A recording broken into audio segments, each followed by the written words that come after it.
है आगे बढ़ते हैं। आपको बता दें कि ईरान और अमेरिका के बीच अभी हाल ही में समझौता हुआ था, जिसके बाद फिर से दोनों के रिश्तों में तल्खियां देखी जा रही हैं।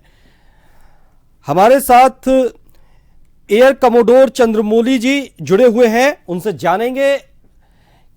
चंद्रमौली जी, बहुत बहुत स्वागत है आपका जन टीवी पर। चंद्रमौली जी, आवाज आ रही है?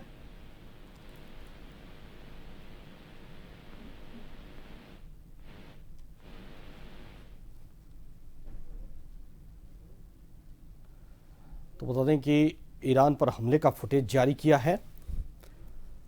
अमेरिकी सेना की सेंट्रल कमांड ने ईरान पर किए गए पलटवार का एक आधिकारिक फुटेज जारी किया। ये सैन्य कार्रवाई हॉर्मुज जलडमरू मध्य से गुजर रहे सिंगापुर के झंडे वाले मालवाहक जहाज पर हुई ईरानी ड्रोन हमले के जवाब में की गई, जिसके बाद ये फुटेज जारी किया गया है अमेरिकी सेना की सेंट्रल कमांड की तरफ से, क्योंकि अमेरिकी सेंट्रल कमांड ने एक पलटवार इसको लेकर किया है। और इस पर अधिक जानकारी के लिए हमारे साथ एयर कोमोडोर चंद्रमौली जी जुड़े हुए हैं। बहुत बहुत स्वागत है सर आपका जन टीवी पर। जय हिंद, धन्यवाद। चंद्रमौली जी, अभी हाल ही में अमेरिका और ईरान के बीच शांति समझौता हुआ था, पूरी दुनिया इससे खुश थी, लेकिन 10 ही दिन गुजर पाए होंगे कि एक बार फिर से दोनों के बीच तल्खियां देखी जा रही हैं। ईरान ने एक सिंगापुर का झंडा लगे जहाज पर हमला किया, उसका पलटवार में अमेरिकी सेना ने भी कर दिया, जिसके आज आधिकारिक फुटेज भी अमेरिकी सेना ने इस पलटवार के फुटेज जारी किए हैं। 10 ही दिन के अंदर ऐसा क्या फिर से देखने को मिल रहा है? क्या लगता है आपको, ये समझौता अब लंबा चल पाएगा? जी जय हिंद, आपके दर्शकों को भी जय हिंद। मैं ये कहना चाहता हूं कि आप जो बोल रहे हो ये सच है, जो आपने सुना है, देखा है, पर ये एमओयू साइन हुआ दो बड़ी बड़ी कंट्रीज के बीच में, और दो कंट्रीज मीडिएट कर रही थी, इसके अंदर कतार और पाकिस्तान। ये इतना बड़ा समझौता, इतना वीक समझौता है कि इसमें ये चीज लिखी हुई नहीं है कि क्या होगा हॉर्मुज का, इसको क्लियर करने के लिए। अब मैं आपको बताता हूं, ईरान का स्टैंड एब्सोल्युटली स्ट्रांग है।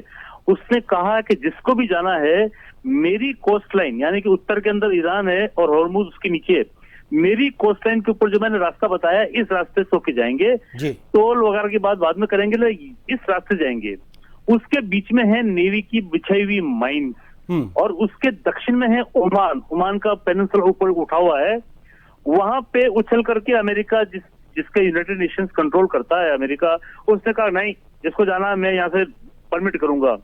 अब ईरान एक बिगड़ा हुआ बच्चा है, और आप बीच में कूद के कह रहे हो नहीं मैं दूसरे रास्ते लेके जाऊंगा, तो उसकी जिम्मेदारी है इसको सेफली ले जाने की, क्योंकि ईरान तो बिगड़ा बच्चा है, वो तो कहेगा जो इधर से नहीं जाएगा उसको मैं मारूंगा।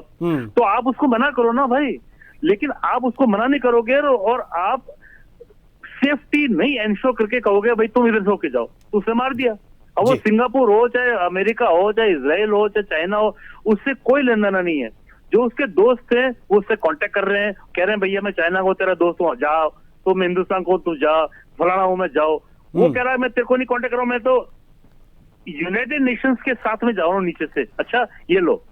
दूसरी चीज, आप समझे इस चीज को, आप समझ रहे हो, वो बिगड़ा बच्चा कह रहा है यहाँ से जाओ, लेकिन वो कह रहा है नहीं तुम यहाँ से जाओ। क्यों पंगा ले रहे हो?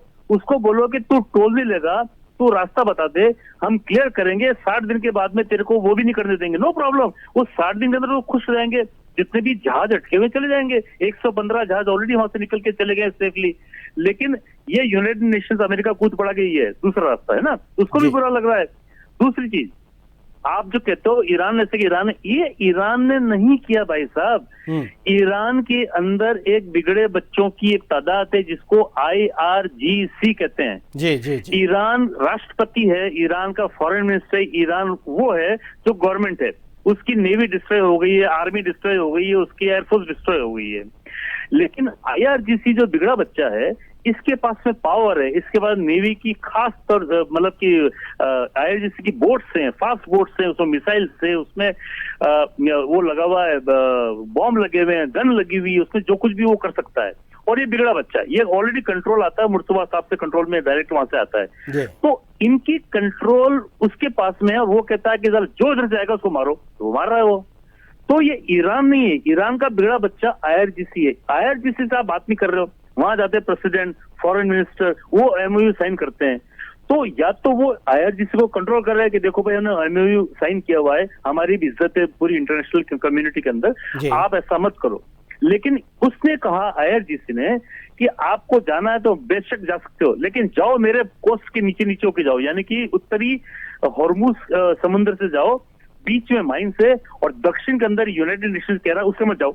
उसने साफ कह दिया है, तो मत जाओ ना भाई, उसके ऊपर से चले जाओ थोड़े दिन के लिए, 50-60 दिन के, तो दूसरा MOU जब साइन फाइनल हो जाएगा उसमें डिसाइड हो जाएगा कि माइंस हट गई है, अब पूरा हॉर्मुज अनकंट्रोल्ड है किसी के भी, और अपना फ्री आप ट्रेवल कर सकते हो। इस 60 दिन बहुत क्रूशल है, आपके दर्शकों को बताना चाहता हूं, ये बहुत क्रूशल है। इस मामले में अगर ईरान के पास पावर है ओनली हॉर्मुज के अंदर, बाहर नहीं है ईरान के अंदर, हॉर्मुज में है, तो उसकी बात मानो या उसको फिर मनाओ कि भाई आप रोकोगे नहीं, हम जहां भी जाएंगे जो भी करेंगे कर देंगे। तो आप दोनों में से नहीं कर सकते हो। पिछली बार भी इन लोगों ने ईरान से हमारा जहाज, हमारा नहीं था, हमारे सी वाले थे जो 3 मारे गए थे, अमेरिका ने मार दिया।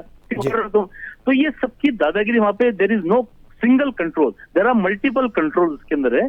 तो मेरा आपके दर्शकों को ये कहना है कि इस वक्त अगर आपको हॉर्मुज में 100 दिन से जहाज अटके हुए हैं, कृपया करके ईरान के रास्ते से चले जाओ, या America whole and sole responsibility लेगा कि वो जो निकाल रहा है यूनाइटेड नेशंस के रास्ता जो ओमान की खाड़ी के, ओमान के ऊपर के जा रहा है, तो उसकी 100% जिम्मेदार अमेरिका की कि ईरान की कोई भी बोट आके अटैक नहीं करे।